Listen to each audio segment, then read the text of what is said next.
Everyone, welcome to Vats education. हमने अपने last वाले लेक्चर में इलेक्ट्रोमैग्नेटिक वेव्स के बारे में डिस्कस किया था और हमने इलेक्ट्रोमैग्नेटिक वेव्स की स्पीड कैलकुलेट की थी। आज हम डिस्कस कर रहे हैं energy density of electromagnetic waves. देखो, जो भी वेव होती हैं वो क्या कैरी करती हैं, आप एनर्जी कैरी करती हैं, ठीक है। जो इलेक्ट्रोमैग्नेटिक वेव्स हैं वो भी एनर्जी कैरी करती हैं और जो एनर्जी होगी वो इक्वली डिस्ट्रीब्यूट होगी किस किस के बीच में, इलेक्ट्रिक फील्ड और मैग्नेटिक फील्ड में। बिकॉज इलेक्ट्रोमैग्नेटिक वेव्स क्या कैरी करती हैं, इलेक्ट्रिक फील्ड और मैग्नेटिक फील्ड, है ना। तो जो भी एनर्जी होगी इलेक्ट्रोमैग्नेटिक वेव्स की वो क्या होंगी, इक्वली शेयर्ड होंगी किस किस के बीच में, इलेक्ट्रिक फील्ड और मैग्नेटिक फील्ड के बीच में।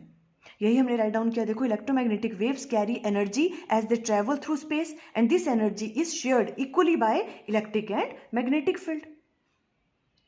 अब हमें एनर्जी डेंसिटी की वैल्यू फाइंड आउट करनी है। एनर्जी डेंसिटी क्या होगी, energy density of electromagnetic wave is the energy in unit volume. Energy किसमें, एक यूनिट वॉल्यूम में कितनी एनर्जी है of the space through which the wave travel. Means energy density की वैल्यू क्या होगी, एनर्जी डिवाइडेड बाय वॉल्यूम। हमें उसकी वैल्यू फाइंड आउट करनी है। तो अब देखो हमें क्या करना है, energy density of electromagnetic waves अगर हमें फाइंड आउट करना है तो हम क्या करेंगे, हमें एनर्जी डेंसिटी की वैल्यू फाइंड आउट करनी पड़ेगी किसकी, इलेक्ट्रिक फील्ड के केस में, और एनर्जी डेंसिटी की वैल्यू फाइंड आउट करनी पड़ेगी मैग्नेटिक फील्ड के केस में, है ना। तो जो टोटल एनर्जी आएगी वो होगी energy density of electromagnetic waves. Clear है, ओके। अब देखो, जो आपके पास इलेक्ट्रिकल एनर्जी है वो किस में स्टोर होती है, वो कैपेसिटर में स्टोर होती है, कैपेसिटर की प्लेट्स के बीच में, ठीक है। तो हम जो इलेक्ट्रिकल एनर्जी है वो कैसे फाइंड आउट करेंगे, energy stored in a capacitor. और अगर हमें मैग्नेटिक एनर्जी फाइंड आउट करनी है तो मैग्नेटिक एनर्जी कहाँ पे स्टोर होती है, इंडक्टर में। इंडक्टर कैसे स्टोर करता है एनर्जी को, in the form of magnetic field. Clear है, तो वहां से हम निकाल देंगे energy density of A magnetic field. Clear हो रहा है आपको। देखो, अभी हमें करना क्या है, energy density of electric field. अगर हमें टोटल एनर्जी निकालनी है इलेक्ट्रोमैग्नेटिक वेव्स की तो हम सबसे पहले energy density of electric field निकालेंगे। मीन्स कैपेसिटर के बीच में, कैपेसिटर की प्लेट्स के बीच में कितनी एनर्जी स्टोर्ड है पर यूनिट वॉल्यूम, वो वाली चीज है ये वाली, उसे हम डिनोट कर रहे हैं energy density of electric field को यूई से। इक्वल टू किसके बराबर होती है ये, 1/2 एप्सिलॉन नॉट ई स्क्वायर। इसे हम फर्स्ट का नाम दे देंगे। और energy density of magnetic field उसे हम डिनोट कर रहे हैं यूबी से, और उसकी वैल्यू क्या आएगी, 1/2 म्यू नॉट बी स्क्वायर। इसे हम सेकंड का नाम दे देंगे। क्लियर है, ओके। ये कौन सी है, देखो एनर्जी, ये वाली हम किस तरह से कैलकुलेट करेंगे, हम कोई भी आपके पास जो है कैपेसिटर है उसकी प्लेट्स के बीच में कितनी एनर्जी है, हमने ये वाली डेरिवेशन की हुई है सेकंड चैप्टर में, है ना। Energy stored in a capacitor divided by volume कर देंगे उसका, तो ये एनर्जी डेंसिटी की वैल्यू आ जाएगी। और ये वाला कौन सा है, energy stored in A inductor, हम वो वाला फॉर्मूला यहाँ यूज करेंगे और ये वाली वैल्यू आ जाएगी। देखो, आप ये वाली वैल्यूज वैसे भी याद रख सकते हो अगर आपको याद रहती हैं। क्लियर है, और ये चीज़ आई कैसे है ये मैं लास्ट में एक्सप्लेन करवा दूंगी आपको। अदरवाइज अगर आप ऐसे भी राइट डाउन करते हो तो भी ठीक है, अगर आप ये चीज़ें याद रखते हो। Energy density of electric field ये वाली होती है और energy density of magnetic field ये वाली होती है। क्लियर है, अब हमें तो क्या निकालना है, टोटल एनर्जी डेंसिटी निकालनी है ना। तो एनर्जी डेंसिटी टोटल कैसे निकलेगी, यूटी से हमने उसको डिनोट किया, UE plus UB. Energy density of electric field वो कितनी है, 1/2 epsilon naught E square, and energy density of magnetic field UB 1/2 mu naught B square. इसे हम थर्ड का नाम दे देंगे। क्लियर हो गया, ये है total energy of electromagnetic waves. अब देखो, जो इलेक्ट्रोमैग्नेटिक वेव्स हैं उसमें जो ई और बी है ये तो क्या कर रहा है, टाइम के साथ चेंज हो रही है वैल्यू, है ना। देखो, हमने जब ये वाली चीज की टाइम वेरिंग होती है ये तो, है ना, इस तरह से ये ई थी और ये वाली बी। तो अब यहाँ पे क्या करेंगे हम, देखो यही राइट डाउन किया हमने, but in an electromagnetic waves both E and B fields vary sinusoidally in space and time. तो हमें क्या लेना पड़ेगा, इनका एवरेज एनर्जी लेनी पड़ेगी, है ना। The average energy density of an electromagnetic waves can be obtained by replacing E and B by their root mean square value in the equation 3। तो हमें एवरेज वैल्यू कैसे फाइंड आउट करेंगे, हमें ई और बी की कौन सी वैल्यू लेनी पड़ेगी, root mean square value. Clear हुआ, सिंपल, हमने क्या लेने इनके रूट मीन स्क्वायर वैल्यू, तो आप रूट मीन स्क्वायर वैल्यू यहाँ पे राइट डाउन कर लो। तो यूटी क्या आ जाएगा आपके पास, जो एवरेज एनर्जी डेंसिटी है, टोटल एवरेज एनर्जी डेंसिटी है यूटी, वो किसके बराबर आ जाएगा अब 1/2 एप्सिलॉन नॉट ERMS का square plus 1/2 mu not BRMS का स्क्वायर। ये एवरेज वैल्यूज आ गई इनकी। क्लियर, कोई प्रॉब्लम है यहाँ तक, है ना? कुछ नहीं किया अभी तक हमने। हम क्या कह रहे हैं, एनर्जी डेंसिटी इलेक्ट्रिक फील्ड के केस में ये वाली होती है ना, ये वाली, और मैग्नेटिक फील्ड के केस में ये वाली होती है एनर्जी डेंसिटीज। फिर हमने कहा कि ई और बी की वैल्यू तो क्या हो रही है, चेंज हो रही है। तो हमने क्या कर दिया, इनके एवरेज वैल्यू निकालने के लिए अगर हम यहाँ पे इनकी रूट मीन स्क्वायर वैल्यू लेंगे, है ना, तो एवरेज वैल्यू निकल जाएगी। तो हमने यहाँ पे सिंपली ERMS राइट डाउन कर लिया, यहाँ पे BRMS। क्लियर है अभी तक तो, है ना? अब ERMS क्या होता है, E0 divided by √2 root mean square value, और BRMS क्या हो जाएगा, B0 डिवाइडेड बाई √2, ये पीक वैल्यूज होती हैं। क्लियर है, एम्पलीट्यूड E0 और B0। तो ये वाली वैल्यू यहाँ पुट कर ली ERMS की जगह हमने। तो ERMS का स्क्वायर लिया तो क्या हो गया, E0 स्क्वायर, और यहाँ पे क्या हो गया √2, तो 2 आ जाएगा, 2 2 ज़ा 4। कोई प्रॉब्लम यहाँ पे, ऐसे राइट डाउन कर सकते हैं इसको हम यहाँ पे ERMS को। ठीक है, तो 1/4 epsilon naught E0 square plus 1/4 mu naught B0 square. ये आ गया आपके पास total average energy density of electromagnetic waves. Clear है यहाँ तक? ओके, देखो यही चीज मैंने आगे राइट डाउन कर ली है। UT इक्वल टू किसके बराबर आ गया, देखो ये वाला, ये दोनों चीजें आ गई, इसे हमने फोर्थ का नाम दे दिया। क्लियर, तो ये होगी आपके पास total average energy density of electromagnetic waves. ये आपके पास होगी किसकी energy density, average energy density electric field की, और ये होगी मैग्नेटिक फील्ड की। क्लियर है यहाँ तक? ओके, अब देखो हम क्या कह रहे हैं कि जो एनर्जी डेंसिटीज होंगी इलेक्ट्रिक फील्ड की और मैग्नेटिक फील्ड की, वो क्या है, इक्वली शेयर होता है उनका। मीन्स जितनी ये वाली वैल्यू है उतनी ये वाली सेम वैल्यूज हैं। UE शुड भी किसके बराबर होना चाहिए, UB के बराबर। इसका मतलब तभी हम कहेंगे ना कि वो इक्वली शेयर कर रही है एनर्जी डेंसिटीज। क्लियर हो रहा है? ओके, तो अब हम क्या प्रूव करेंगे, UE किसके बराबर है, UB के बराबर। तभी ये इक्वली शेयर कर रहे हैं, मीन्स दोनों वैल्यू सेम होनी चाहिए। तो हम क्या कर रहे हैं, आप UE को ले लो पहले। UE की वैल्यू क्या है, 1/4 एप्सिलॉन नॉट E0 का स्क्वायर, ये वाली चीज। अगर हम प्रूव कर लें ये वाली चीज किसके बराबर है, इसके बराबर, तो इसका मतलब क्या है कि जो एनर्जी डेंसिटीज हैं इलेक्ट्रिक फील्ड और मैग्नेटिक फील्ड की, वो क्या है, सेम है, इक्वल शेयर कर रहे हैं वो। ठीक है, ओके, तो हमने ये वाली चीज पहले यहाँ राइट डाउन कर ली, है ना? यहाँ तक तो सिंपल ही था। अब ये वाली चीज़ है, देखो हमने अब ये वाली कुछ चीज़ें हैं आपको याद रखनी है ना? हमने पहले किया हुआ लास्ट वाले लेक्चर में, we know E0 divided by B0 किसके बराबर होता है, स्पीड ऑफ लाइट के बराबर। ठीक है, तो यहाँ से E0 की वैल्यू क्या आ सकती है, CB0, और ये वाला फॉर्मूला हमें पता है, इलेक्ट्रोमैग्नेटिक वेव की स्पीड वैक्यूम में जो होती है, C equal to 1/μ0 into epsilon naught का अंडर रूट। इस तरह से राइट डाउन करते हैं हम। ठीक है, स्पीड ऑफ इलेक्ट्रोमैग्नेटिक वेव्स, है ना, वैक्यूम में कितनी होती है उसका फॉर्मूला है ये। और यहाँ से अगर हम C स्क्वायर की वैल्यू फाइंड आउट कर लें तो क्या आ जाएगा, अंडर रूट हट जाएगा, 1 divided by μ0 into epsilon naught. कोई प्रॉब्लम? ठीक है, अब क्या करेंगे, देखो इनका यूज हम यहाँ पे करने वाले हैं, है ना? हम क्या कर रहे हैं, UE की वैल्यूज में इनको पुट करेंगे, बिकॉज हम क्या प्रूव करना चाह रहे हैं, UE की वैल्यू किसके बराबर है, UB के बराबर। तो देखो E0 की जगह हम ये वाली चीज पुट कर लेंगे, CB0, और देखो ये वाली चीज हमने पुट की जब यहाँ पे, तो UE किसके बराबर आ गया, 1/4 एप्सिलॉन नॉट, E0 की जगह हम राइट डाउन कर देंगे CB0 इसका स्क्वायर। कोई प्रॉब्लम यहाँ तक? क्लियर है ना? अब देखो UE equal to 1/4 epsilon naught, यहाँ आ जाएगा C स्क्वायर B0 का स्क्वायर। क्लियर है? ओके, 1/4 यहाँ पे आपके पास एप्सिलॉन नॉट, C स्क्वायर की वैल्यू यहाँ पे, यहाँ से वाली पुट कर लो, 1/μ0 एप्सिलॉन नॉट B0 स्क्वायर। इससे ये कैंसिल हो गया एप्सिलॉन नॉट से, तो UE की वैल्यू क्या आ गई आपके पास, देखो UE की वैल्यू हमारे पास आ जाएगी 1/4 μ0 B0 स्क्वायर, ये वाली वैल्यू आ गई UE की। अब आप इसको ध्यान से देखो, तो ये कौन सी वैल्यू है, 1/4 μ0 B0 स्क्वायर, ये वाली वैल्यू, ये दोनों तो सेम हो गई।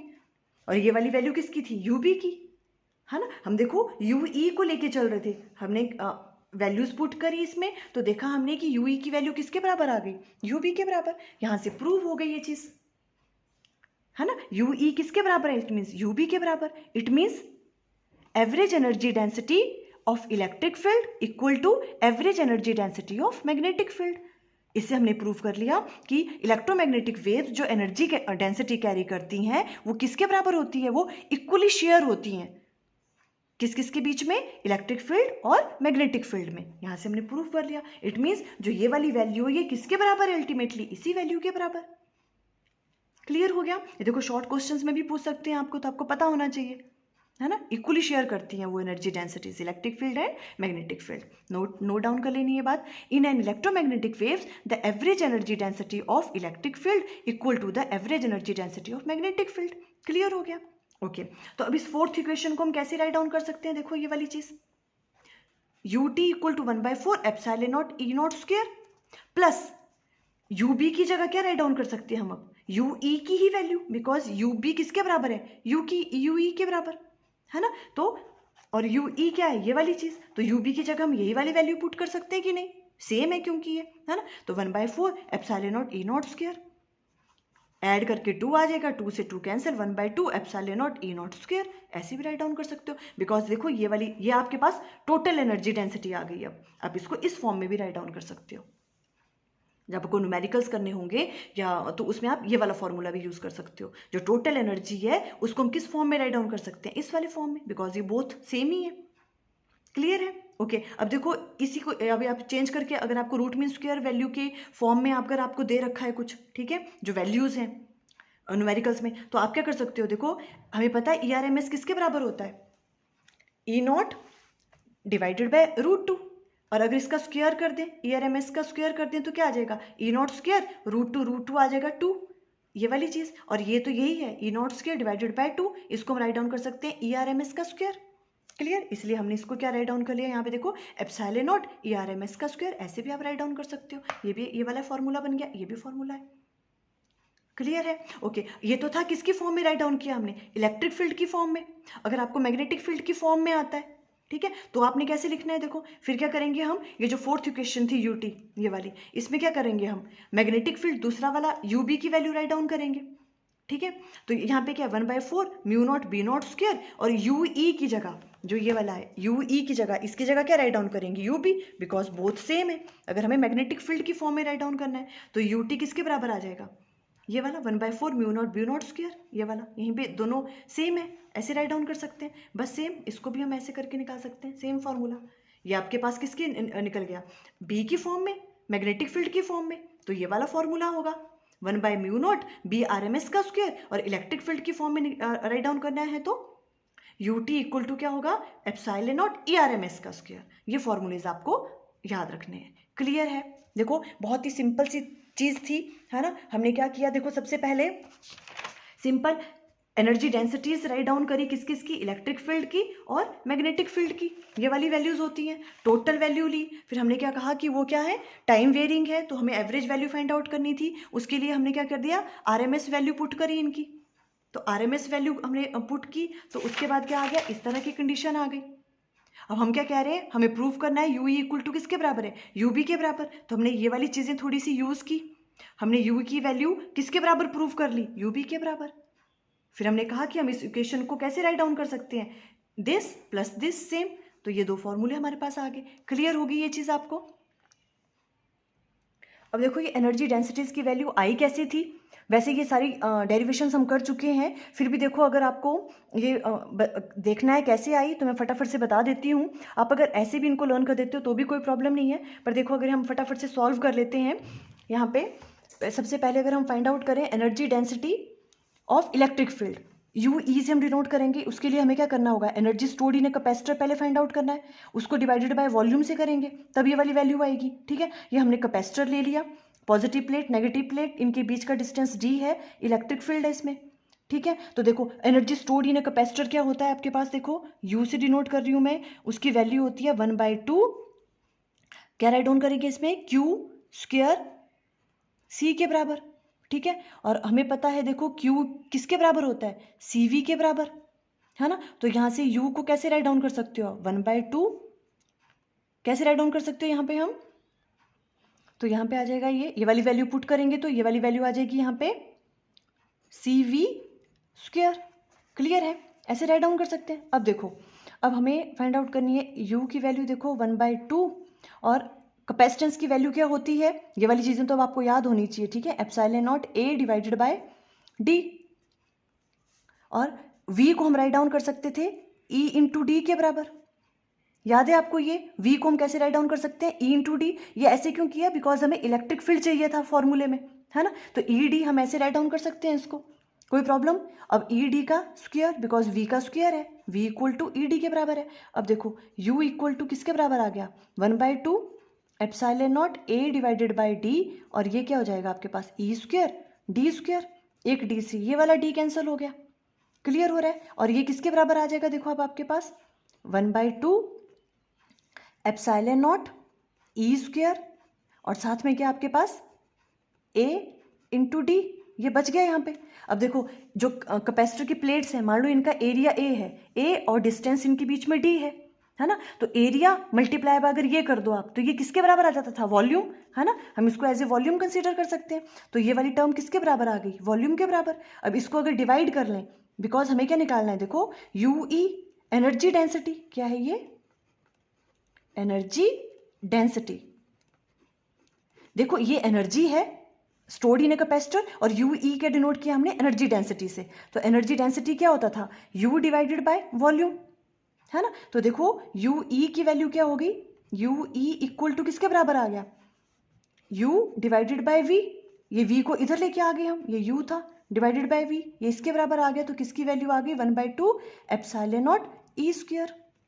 क्लियर है, यही वाली वैल्यू तो आई थी देखो आपके पास यू ई की, 1/2 एप्सिलॉन नॉट ई स्क्वायर। इस तरह से हम फाइंड आउट कर सकते हैं। क्लियर हुआ ये, ओके। अब देखो हमें एनर्जी डेंसिटी इन इंडक्टर फाइंड आउट करनी है ना, तो उसके लिए क्या लेंगे हम, इंडक्टर ले लेंगे जिसकी लेंथ एक एल ले लेंगे, एनर्जी स्टोर्ड इन इंडक्टर लेंगे पहले, फिर उसको वॉल्यूम से डिवाइड करेंगे, ठीक है। तो एनर्जी स्टोर्ड इन इंडक्टर होती है 1/2 एल आई स्क्वायर, ओके। अब देखो एल की वैल्यू हमें पता है, सेल्फ इंडक्टेंस, ये हमने किया हुआ है ये वाली डेरिवेशन पहले, self inductance of long solenoid, तो उसकी वैल्यू क्या आती थी, एल इक्वल टू, देखो हमने इलेक्ट्रोमैग्नेटिक इंडक्शन वाले चैप्टर में ये वाली वैल्यू कैलकुलेट की हुई है, इसकी वैल्यू होती है mu naught N capital N square A divided by L. Capital N क्या होता था यहाँ पे, नंबर ऑफ टर्न्स, जो भी ये वाली होती थी, ठीक है। और देखो स्मॉल एन क्या होता था, ये वाला रिलेशन मैंने पहले भी कहा था, आपको हमेशा याद रखना है, स्मॉल एन क्या होता था, number of turns per unit length, ये वाला रिलेशन। अगर आपको स्मॉल एन की फॉर्म में राइट डाउन करना है इसको, तो देखो कैपिटल एन की वैल्यू क्या आ जाएगी, एन इंटू एल, तो यहाँ पे हमने ये वाली वैल्यू पुट कर दी, तो यहाँ पे एक एल से ये वाला एल कैंसिल हो गया, तो ये वाली चीज़ आप ऐसे भी लिख सकते हो सेल्फ इंडक्टेंस को। क्लियर है। अब देखो अगर हमें एक रिलेशन हमें और पता है, magnetic field inside a solenoid कैसे निकालते थे, उसका फॉर्मूला होता था B equal to mu naught into N I. अब यहाँ से अगर आप I का फॉर्मूला फाइंड आउट करो तो क्या होगा, यहाँ से I की वैल्यू आ गई क्या, B divided by mu naught into N, ये राइट डाउन कर सकते हैं। अब I की वैल्यू, ठीक है, और L की वैल्यू कहाँ पुट करनी है, इस वाले में, तो एनर्जी की वैल्यू क्या आ जाएगी, 1/2, L की वैल्यू क्या है, देखो mu naught N square A into L multiply by I square, mean जिसका square, B square mu naught का स्क्वायर एन का स्क्वायर, एन स्क्वायर से एन स्क्वायर कैंसिल, एक म्यू नॉट से ये वाली चीज़ कैंसिल, क्या क्या बच गया हमारे पास, देखो u इक्वल टू 1/2, क्या क्या रह गया हमारे पास, बी स्क्वायर, एक म्यू नॉट नीचे है ये वाला जो रह गया, ठीक है। अब और साथ में क्या बच गया आपके पास, a इंटू एल, ठीक है। अब दोबारा वही बात, एरिया और लेंथ ये मल्टीप्लाई करेंगे तो उसको हम एज ए वॉल्यूम ले सकते हैं, ठीक है। तो यहाँ पे अगर ये आ गया, देखो एनर्जी डिवाइडेड बाय, इसको इधर लेके आ गए वॉल्यूम, तो क्या बच गया, 1/2 म्यू नॉट बी का स्क्वायर, और ये क्या होता है, energy density in a magnetic field, U B की वैल्यू आ गई 1/2 म्यू नॉट बी स्क्वायर, यही चीज़ तो हमने राइट डाउन की है। क्लियर है, कैसे कैसे हमने राइट डाउन फाइंड आउट किए वाली वैल्यूज़। देखो आज हमने energy density of electromagnetic waves के बारे में पढ़ा। हमने क्या कहा, जो भी एनर्जी डेंसिटीज़ हैं वो क्या होती हैं, इक्वली शेयर होती हैं किस किस के बीच में, electric field and magnetic field की फॉर्म में। क्लियर है, आई थिंक आपको क्लियर हो गया। Okay, thank you.